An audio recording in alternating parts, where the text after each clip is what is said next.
আল্লাহ এই রাগটা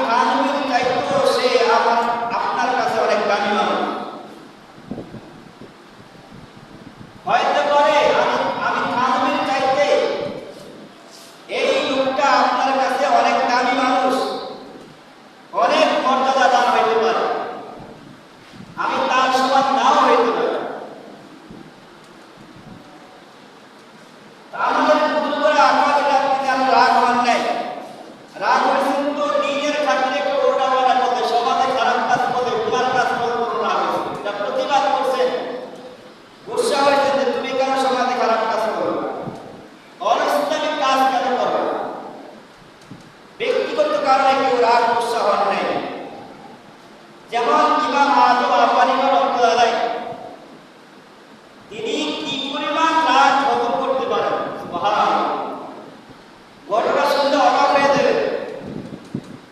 এই ইমাম আযম আবু হানিফা রাহমাতুল্লাহ, তিনি মসজিদে নামাজ শেষ করে বাড়ির দিকে রওনা দিয়েছেন। তো তিনার সাথে একটা লোক যাইতেছে।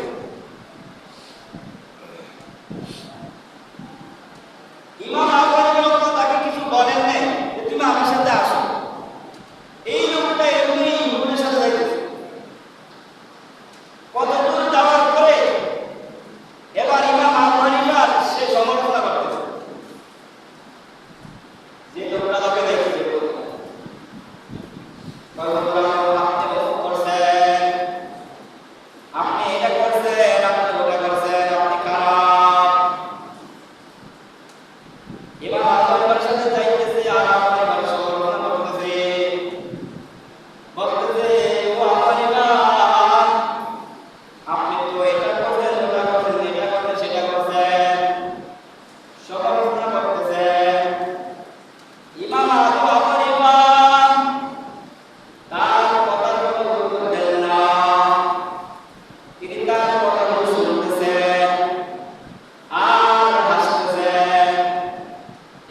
নালা মসজিদে নববীর সাথে লাগানো। তার মানে বৃষ্টির পানি এনে কই পড়ে? মসজিদে নববীর পানি পড়ে। তো নবীজি এটা দেখছেন, সমর্থন করছেন। নবীজি বললেন এটা তো আব্বাসের বাড়ির নালা, এটা তোমরা কেউ ভাঙবে না। নবীজি সমর্থন দিছে। কিন্তু যখনই হযরতে ওমর রাদিয়াল্লাহু আনহু খেলাফত চলে আসে, যখন ওমর রাদিয়াল্লাহু আনহু তিনার হাতে খেলাফত আসে, ওমর রাদিয়াল্লাহু আনহু শুনতে পাইলেন যে হযরত আব্বাস রাদিয়াল্লাহু আনহু ঘরের যে পানির নালা মসজিদে হারামের সাথে লাগানো, মসজিদে নববীর সাথে লাগানো। এখন হযরত আব্বাস রাদিয়াল্লাহু আনহু ঘরের পানির যে নালা আল্লাহর ঘরের উপর পড়ে, শুনতে পারলেন তিনি লোকের মাধ্যমে ওই নালাটা ভেঙে ফেললেন। কি করছেন? ওমর রাদিয়াল্লাহু আনহু শুনে রাগ হইলেন, কিরে আব্বাসের ঘরের পানির নালা আল্লাহর ঘরের উপরে, এটা কোনোভাবে বরদাস্ত করা যায় না। ওমর রাদিয়াল্লাহু আনহু তিনি রাগ হইয়া গুসা হইয়া লোকের মাধ্যমে পানির নালা তিনি ভেঙে ফেললেন। হযরত আব্বাস রাদিয়াল্লাহু আনহু খবর পাইয়া খলিফাতুল মুসলিমিন ওমর রাদিয়াল্লাহু আনহু দরবারে গেলেন। যে বললেন, ও খলিফাতুল মুসলিমিন, আপনি যে আমার ঘরের পানির নালা ভাঙলেন, আপনি কি জানেন নবীজি এটা সচক্ষে দেখছেন, সমর্থন দিয়েছেন, নবীজি কাউকে পানির নালা ভাঙতে বলেন নাই, আপনি কেন ভেঙে দিলেন? এই কথা বলার পরে আমার রাগ পানি হয়ে গেছে। সুবহানাল্লাহ, ওমর রাগ হয়ে গেছে, পানি হয়ে গেছে। কারণ যেখানে আল্লাহর হাবিব সমর্থন দিয়েছেন, আল্লাহর হাবিব এটাকে সাড়া দিয়েছেন, সায় দিয়েছেন, সমর্থন দিয়েছেন, ভাঙতে বলেন নাই। ওমর ভাবতেন, হায় হায়, যেখানে নবীজি ভাঙবেন না সেখানে আমি ভাঙলাম কে? আমি ওমরকে, আমি ওমর ভাঙলাম কে? ওমর রাদিয়াল্লাহু আনহু বলেন, ও আব্বাস, তুমি আমার সাথে চলো। ওমর রাদিয়াল্লাহু আনহু আব্বাস রাদিয়াল্লাহু আনহু নিয়া ওই যে পানির নালা সেখানে চলে গেলেন। সেখানে গিয়া ওমর রাদিয়াল্লাহু আনহু তিনি সাওয়ারের মতো হয়ে গেলেন। কিছু হইলেন, সাওয়ারের মতো হয়ে গেলেন। সাওয়ারের মতো হইয়া এবার আব্বাস বললেন, আব্বাস তুমি আমার পিঠের মধ্যে ঢুকো, আমার পিঠে দাঁড়াও, দাঁড়াইয়া ওই পানির নালাটা তুমি ঠিক করে দাও। সুবহানাল্লাহ। আর ওমর তো জাহানের বাদশা, সেই ওমর সাওয়ারের মতো হয়ে গেছে। আর ইবনে আব্বাসকে বলে, তুমি আমার পিঠে দাঁড়াও, দাঁড়ায় পানির নালাটা ঠিক করে দাও।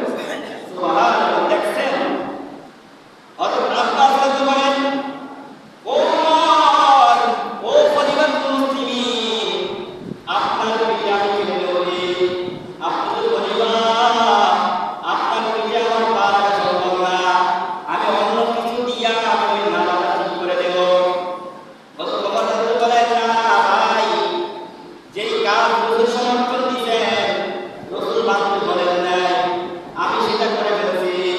এখন আমার নফসকে শাস্তি দেওয়ার জন্য আমি সাওয়ারের মতো হয়ে গেলাম, তুমি আমার পিঠে দাঁড়াইয়া ঠিক করে দাও।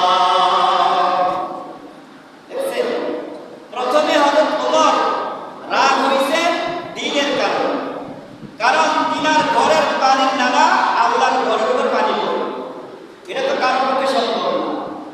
তো ওমর প্রথমে রাগ হয়েছে দ্বীনের কারণে, আল্লাহ রাসূলকে খুশি করার জন্য, পরে এটা ভেঙে ফেলছে। পরে যখন নবীজির কথা শুনছেন, না আরে যেখানে নবীজি সমর্থন দিয়েছেন এটা ভাঙবেন নাই, তাহলে আমি ওমর ভাঙার কে? পরে ওমর আফসোস করে বললেন, হায় হায়, আমি যে ভাঙলাম তারপর নবীজি নারাজ হবে, নবীজি অসন্তুষ্ট হয়ে গেল। এই জন্য ওমর নিজের নফস থেকে শাস্তি দেওয়ার জন্য, আল্লাহ রাসূলকে খুশি করার জন্য সাওয়ারের মতো হয়ে গেল। বললেন, আমি সাওয়ারের মতো হয়ে গেলাম, তুমি আমার পিঠে উঠো, ওইটা ওই নালাটা ঠিক করে দেবো। সুবহানাল্লাহ। দেখছেন দোস্ত, আবার রাগ আসলে স্বাভাবিক, রাগ হজম করার